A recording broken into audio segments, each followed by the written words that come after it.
Welcome back, everyone, to the Digital Product Mama podcast. I'm your host, Lindsay Bowden, and I have my online business manager back with me again today, Emily.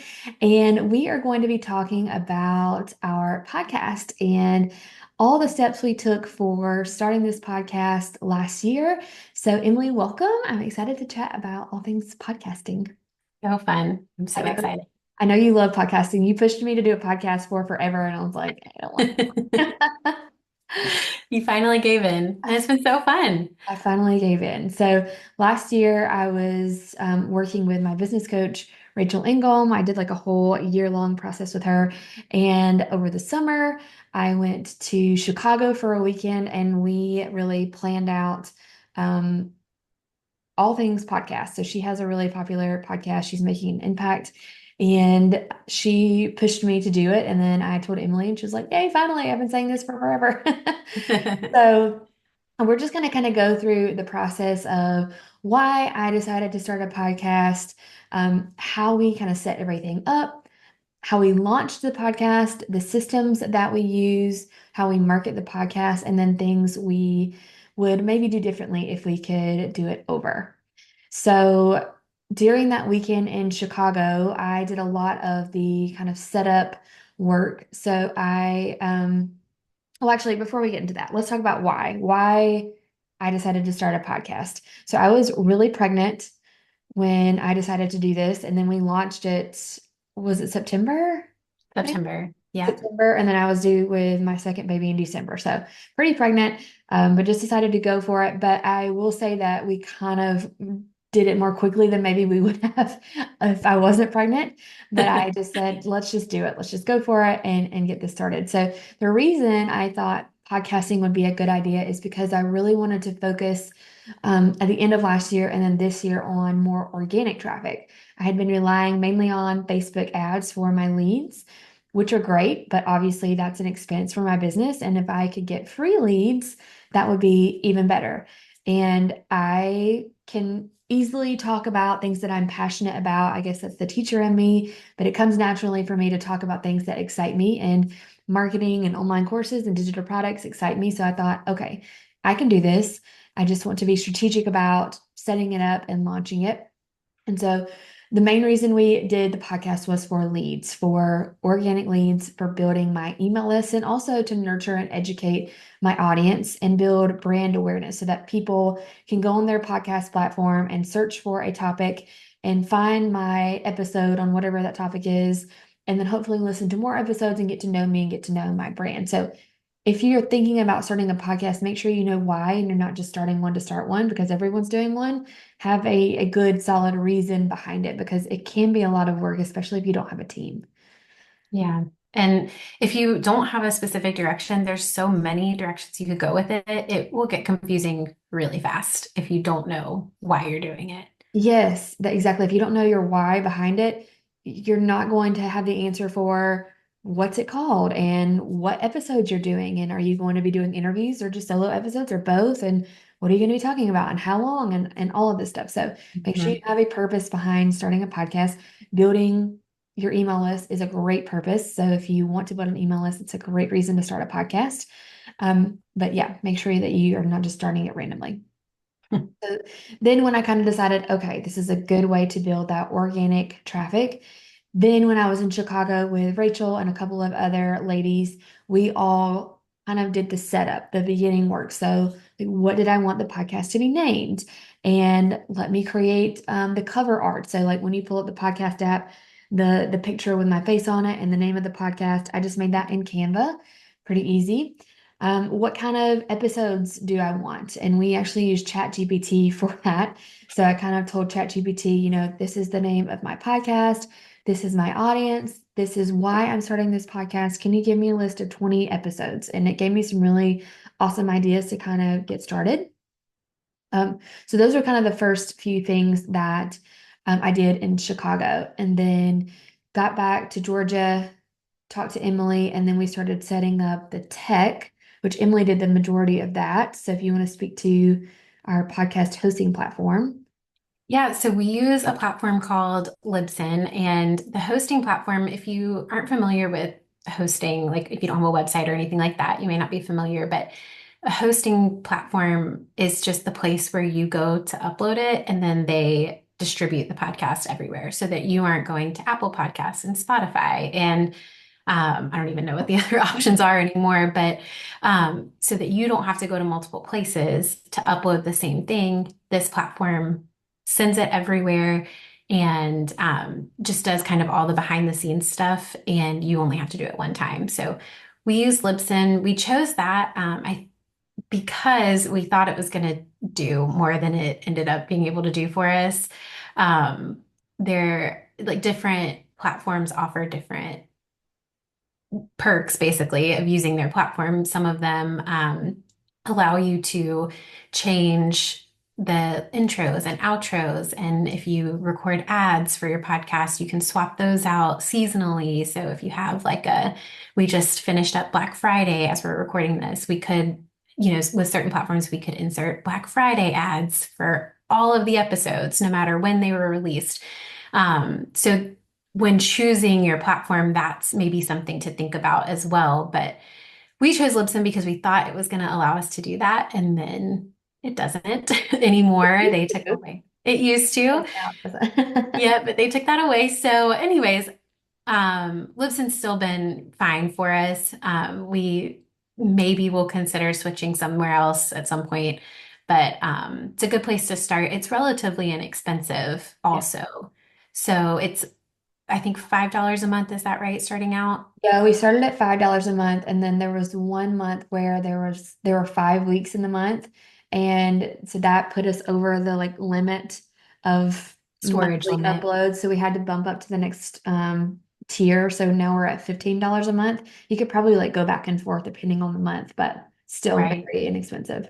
Yeah. So that's I feel like a good starting point for someone who, especially if your podcast isn't making you any money right away, if you want something that's just kind of an easy entry point, Libsyn could be a good choice. But you have to choose that first so that it will be distributed to all the different places for people to listen.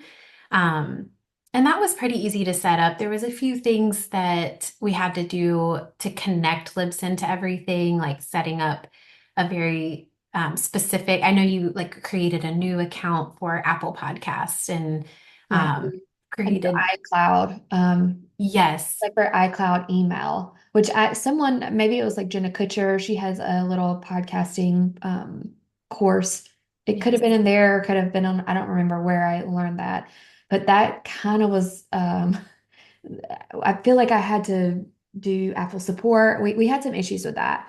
And I don't really understand like what happened, but that was trying to use my personal iCloud email and I had this other account anyway. It was kind of a headache to connect everything because you had to have an account with Apple, an account with Spotify. We also did Pandora at the time. We don't do that anymore because I think that platform went away.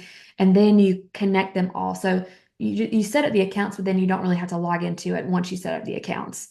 It's just right. the setup and connecting part was a little frustrating. Right. So, and that could be different across hosting platforms. I'm That's not true. sure, if you use a different platform than Libsyn, it could be easier to connect them. But once we got it done, it was done. And then we haven't touched that since then. So don't let that prevent you from continuing forward if it's something you want to do. It's just know that it's a one-time thing. But yeah, so we use Libsyn now every single week to upload the episodes, but we had to get that set up before we could upload anything. And we may talk about this in just a minute, but we were able to upload a trailer to kind of give ourselves a starting point and that so that the podcast could be established before we ever launched it. Mhm. Um, and so that was a good thing to go ahead and have that done ahead of time and get it all finished. Well, I'm sure we'll talk about timeline in just a second, but yeah, the setup was not too bad, but just maybe be prepared for some roadblocks along the way. Yeah, I mean, I watch a lot of YouTube videos like why is my Apple ID not working with Libsyn? Like you just have to do a little Googling because Yeah. there's no and even we bought a couple of courses and even those are different than what we were doing because it's just changing all the time, especially Apple is changing all the time.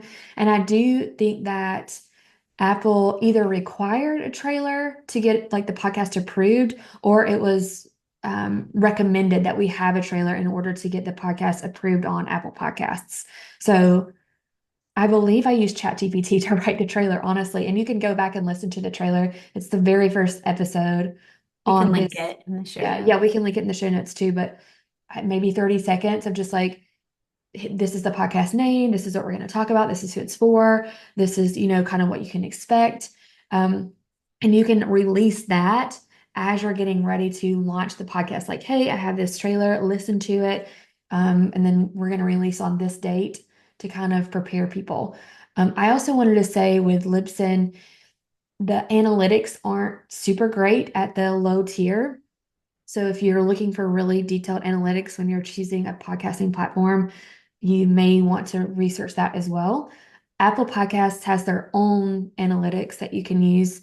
Um, but then obviously that's just on that platform, whereas Libsyn is all the platforms combined and the analytics on that. So we have considered maybe bumping up the tier just so we can see those more detailed analytics as we get more focused on, okay, we launched the podcast, now let's actually optimize it. You may want to do those steps both together. We didn't really have time to do that before baby last year. So one thing that we're thinking of now. Yeah. And then the other thing that, before we kind of launched was thinking about the equipment that I wanted to use. So I pretty much already had all the equipment because I was already making online courses. So I have a Blue Yeti microphone that I like a lot. And we'll link all of these. I have an Amazon storefront with all these. I have a Logitech webcam. So I have an iMac computer, but I actually don't love the camera on it. You could definitely use it, but to me, the Logitech is just more clear. And then I have a ring light from Amazon that's super easy to use. Now, obviously, podcasts, you're not thinking video, but I will say that when we launched it, we knew we wanted to do video and audio because we wanted to put the podcast on YouTube, which is a really great idea if you want to kind of double dip in your organic marketing. So if you're just podcasting, then probably just a microphone will be okay. If you want to go on YouTube or have videos from your podcast, even for Instagram Reels, then a webcam and a ring light is also going to be great. And as far as sound, like making sure your sound is okay. So I'm in a relatively small home office, but I do have a big area rug because I have hardwood floors and that helps with the echo. I also have, here on YouTube, you can see this, I'll pick it up. A little, what is this called, Emily? Do you know? It's like a little I think it's called a pop filter. pop filter, yeah. So it just kind of like mutes any pops or clicks that I make when I'm speaking. Um, Headphones might also be a good idea depending on where you're recording. I've had people tell me they record in like a closet to get the sound really good. I feel like my Blue Yeti mic does a really good job of having good sound, but just things that kind of absorb the echo.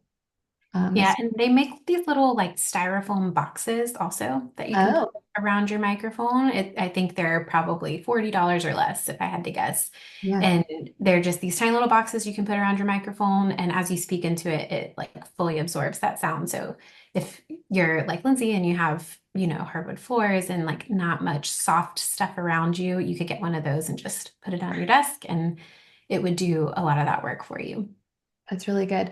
And also, I just want to say it doesn't have to be perfect. The Mhm. sound does not have to be perfect. Like, I'm sure that there are many things that we could do to improve the quality of the sound. You want it to be clear so people can hear it. But for example, we're recording with Zoom right now. Zoom doesn't have super high quality audio. But it's been fine. I haven't had anyone complain about the audio. So don't wait until it's perfect until you have all the perfect equipment. Just get started and you can improve over time. Right. And then as far as what we use to record, so when I am doing solo episodes, I use Loom and that records both the audio and the video. And it's, I believe, $10 a month for Loom.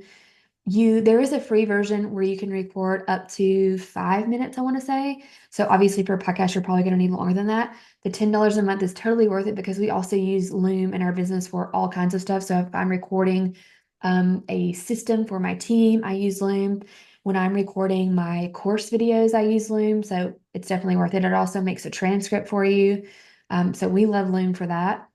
Loom doesn't do two people at one time. So interviews won't work with Loom. So when we do interviews, we use Zoom and we just record using the Zoom program, and it records to my computer, and then I send it off to Emily for editing.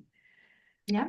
And I will say with if you don't use Loom, one of the really nice features of Loom is that transcript that Lindsay mentioned. So if you don't use Loom, make sure you have something that can provide a transcript for you. I believe there's free things out there, free sites that you can upload your video to and it'll give you a transcript, but that's key. We'll talk about that when we talk about like what we do with the podcast, but having that transcript helps you to write show notes and create all sorts of things. So make sure you have that as well if you don't use Loom. For sure, for sure. And since it's all built in, I mean, there are free recording softwares like QuickTime. I used to use QuickTime a lot, but it doesn't provide a transcript. So then I would probably have to pay. There might be free transcript things. I don't know, but I just like Loom. It's all in one. It also stores all the videos on one site, so I can just send a link, and I don't have to like actually upload a video and send it to someone for like our systems for our team. So love Loom. Okay, so that's kind of the setup and the tech and all of that. So once we got all of that done, then we planned the launch. And like I said before, we probably would have done maybe a bigger runway to launch if we weren't on a time crunch, but it was fine. It turned out fine. We went ahead and planned out the first 3 episodes. I recorded the first 3 episodes, and I wanted to make sure those were kind of like an intro episode, like my story, and then 2 really relevant topics that really related to my niche and my audience that they would want to hear about. And when we released the podcast, we released all 3 at one time so that people could kind of binge and see my teaching style, my podcast style, and if they wanted to continue to listen or not. And then the other thing that we did when we launched was we had a contest. And if people followed the podcast and left a 5-star review, they just sent us an email with a screenshot of the review. And then we picked one person and sent them an Amazon gift card. And we put that in the podcast. So it was like kind of I don't remember if it was the intro or the outro, but it was just like, hey, we're, launching this new podcast. If you leave a review, you can win have a chance to win an Amazon gift card. Sorry, words. Um, I really think that's all we did for the launch. I mean, I talked about it on social media a little bit, and then I obviously sent an email to my list. But it was a really chill launch, which was what we needed. Right. And there are absolutely ways you could make it bigger and more, just do more with it. But it felt really good actually to kind of do a chill launch because we were brand new at it and we were, just I think we needed a chance to make sure we had it all together, sort of thing. So it was great to put it out there and like let everyone know it was out there, but it also was really nice to not have that added pressure of a full launch, because that's a whole other thing when Right. you're already trying to figure out the tech and producing a podcast, then to have a full launch on top of that would have been pretty stressful probably. And so it was nice to just kind of ease into it and you're always promoting your podcast. So it's almost like you launch every week. So you can do more things to later on, more things to promote it. You could even, do like a second launch or like launch 2.0. There are Sure. totally ways you could like brand it to make it, give it more hype later on if you wanted to. Right, for sure.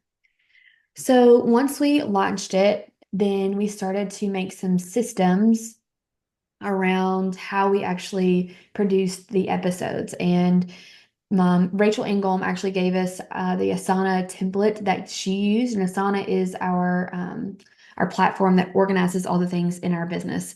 So we put our tasks on there. You can make projects. So we have a podcast project, and each episode has its own like kind of tab, I guess you would say, and everything about the podcast goes into that tab. So, recording it, even like planning out the show, recording it, putting it in Google Drive, recording the intro for it if it's an interview, and then all of the things that Emily does, which would be like editing the audio, editing the video, making an Instagram reel. So everything is in Asana. So I did want to show, and obviously, if you're listening, you're not going to be able to see this, but I would highly recommend going back and rewatching this on YouTube because I want to show what this looks like in Asana because it's just really organized and it makes my heart happy when things are organized.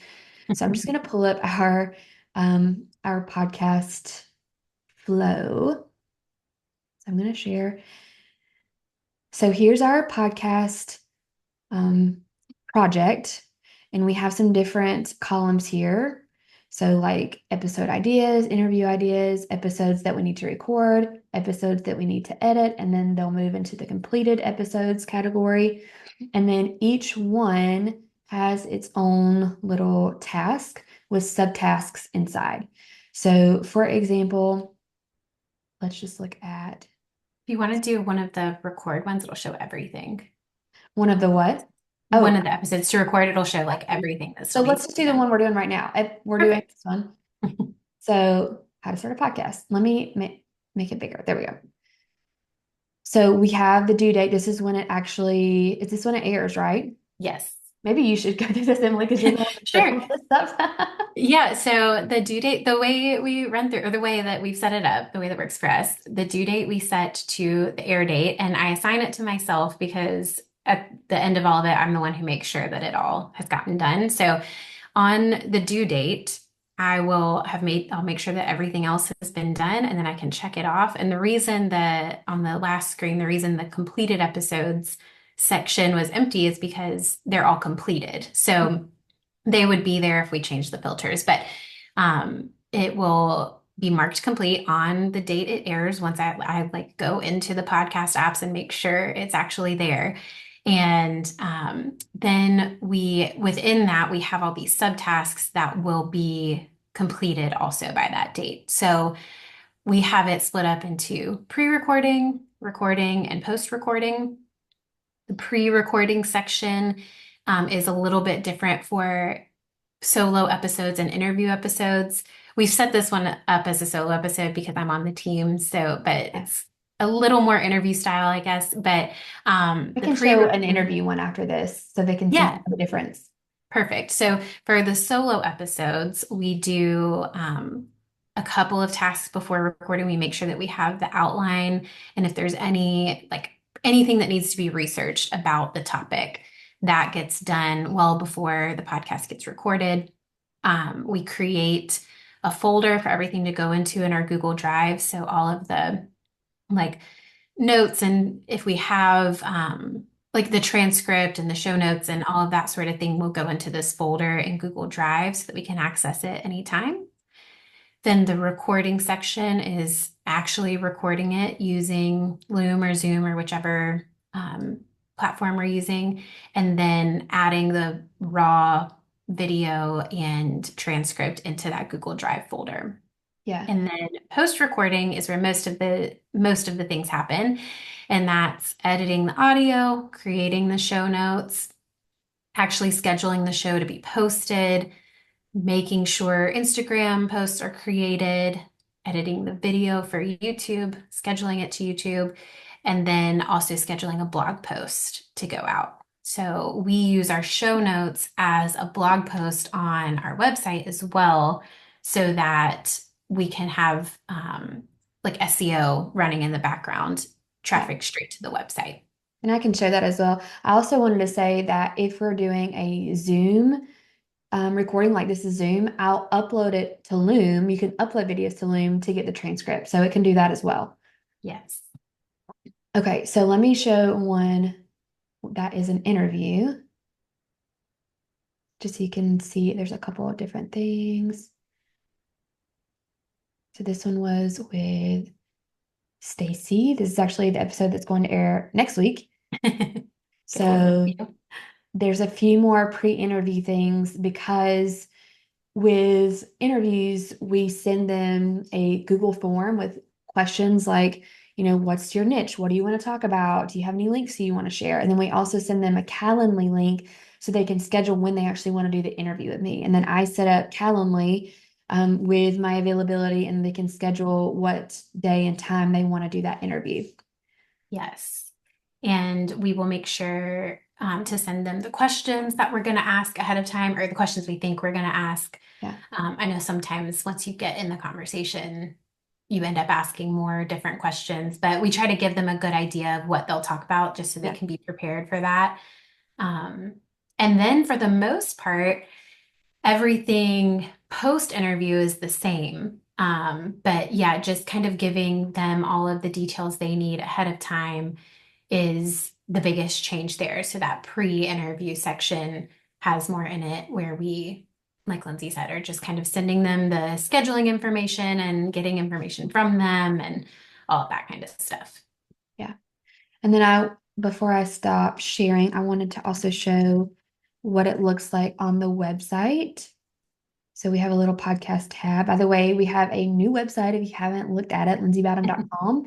Can It see it. is, and actually Stacy, who is going to be on the show next week, she designed all of this and she's my go-to graphic designer. So if we click on the podcast menu option, each podcast has a post and it has the actual audio so you can like click and listen to it. We use Libsyn to embed that into our blog post in WordPress. That's where my website is hosted.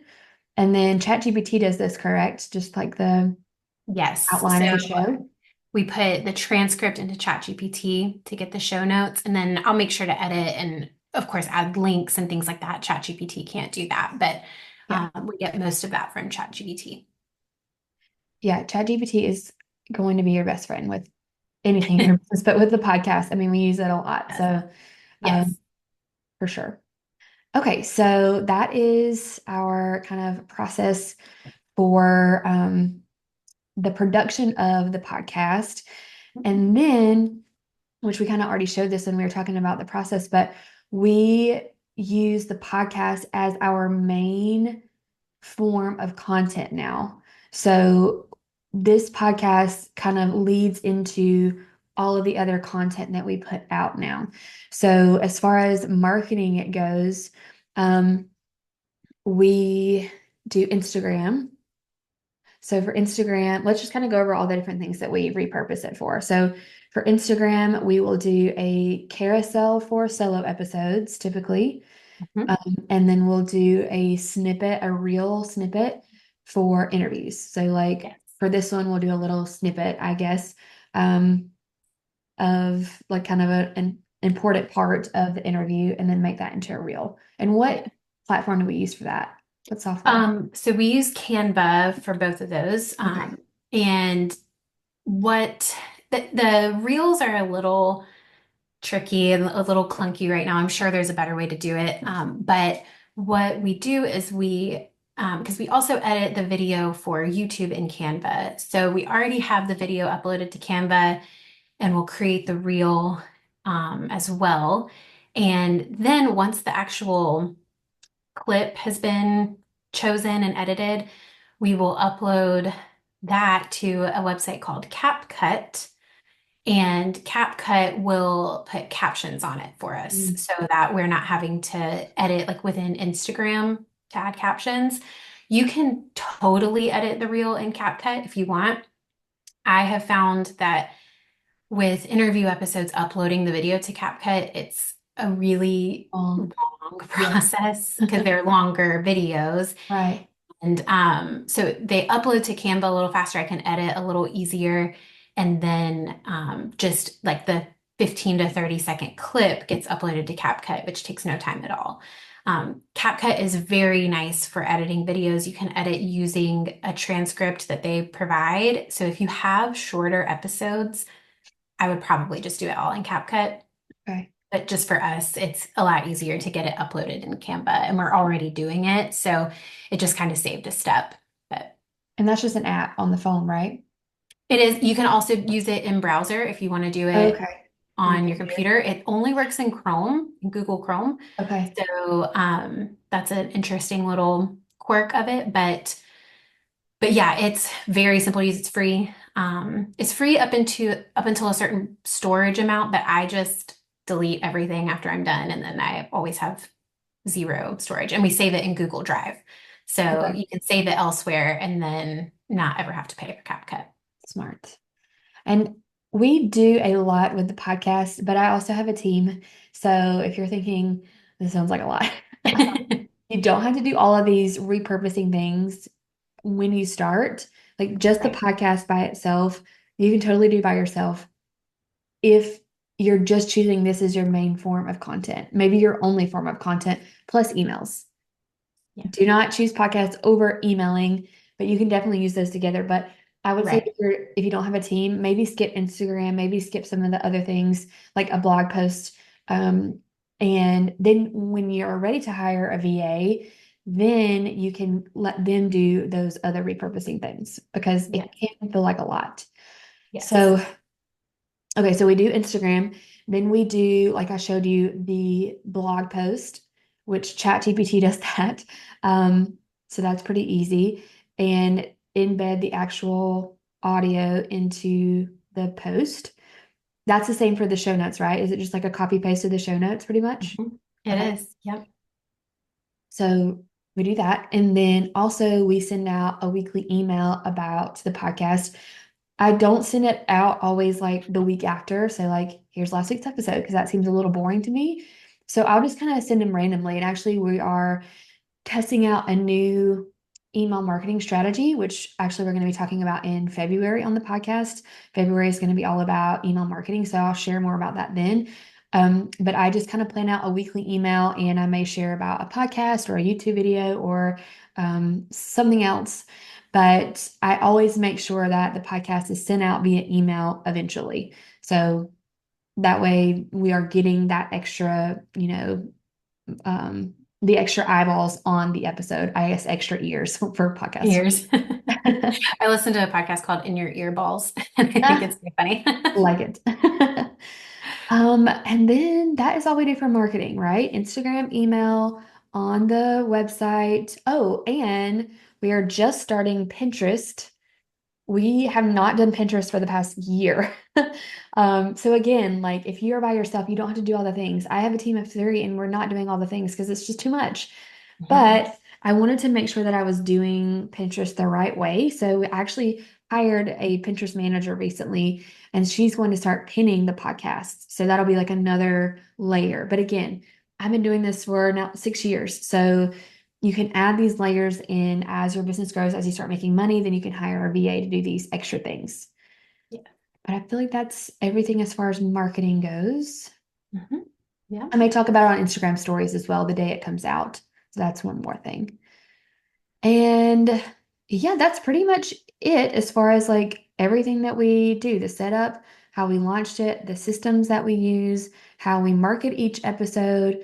Oh, and I did want to mention, I left this out, but because our focus is leads, each episode has an ad, or I will talk about within the episode a link to a freebie that we have so that people will get on the email list. So that's really important. Don't be scared to talk about your offers and your freebies in your podcast. It's your podcast, so talk about your stuff.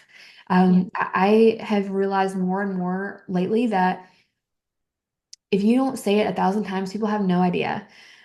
We this is actually Yeah. kind of funny, but um, I assumed that everyone on my email list knew who I was and how I help people and about my offers. So we sent out a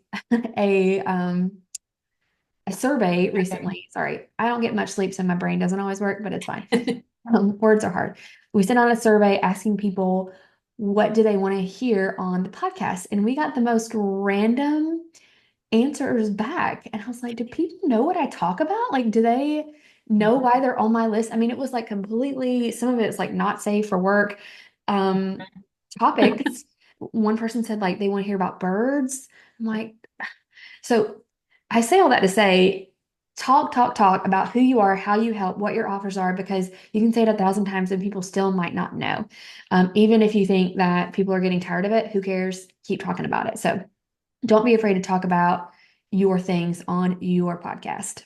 Yeah, I remember I heard one time that, you're the one putting the information out there everywhere, so you feel like it's crazy amount, but Right. some people are getting the information from Instagram. Some people are finding you on Pinterest. Some people are getting it organically in their podcast app suggested. Yeah. The only people who are seeing it everywhere are your biggest fans, Yeah. and they don't care that they're hearing it more than once Yeah. because they're already your biggest fan. Yeah. So don't feel weird about that. Yes, exactly. Like probably only my mom sees all the content I do, and she might not even see all of it. I don't know. Your So mom yeah. and me. Yeah, and Emily, because she's got to, but she probably gets tired of it, but it's okay.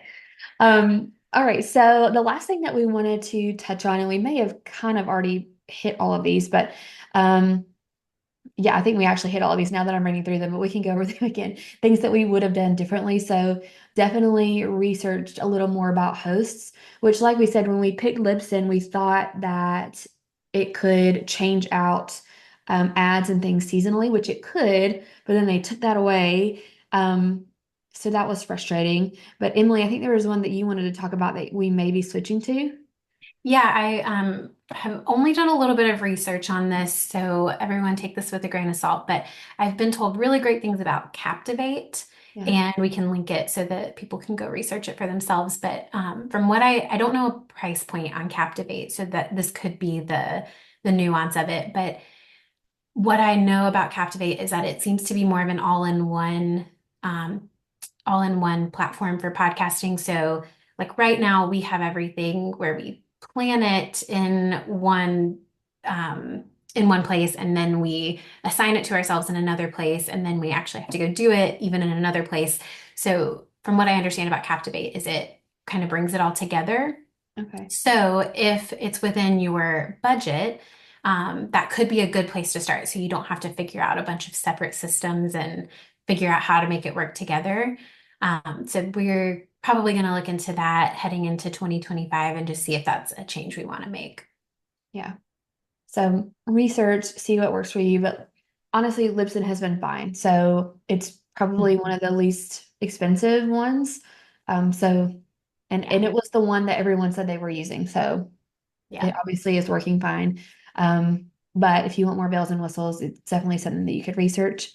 And then the other things we would have done differently, we already touched on, but maybe a bigger runway to launch where we're kind of warming up people more to the idea of, hey, something's coming, I have a podcast coming so that they know. Um, and then this was something that we do now, but I wasn't doing mainly because I had the two separate businesses for a while.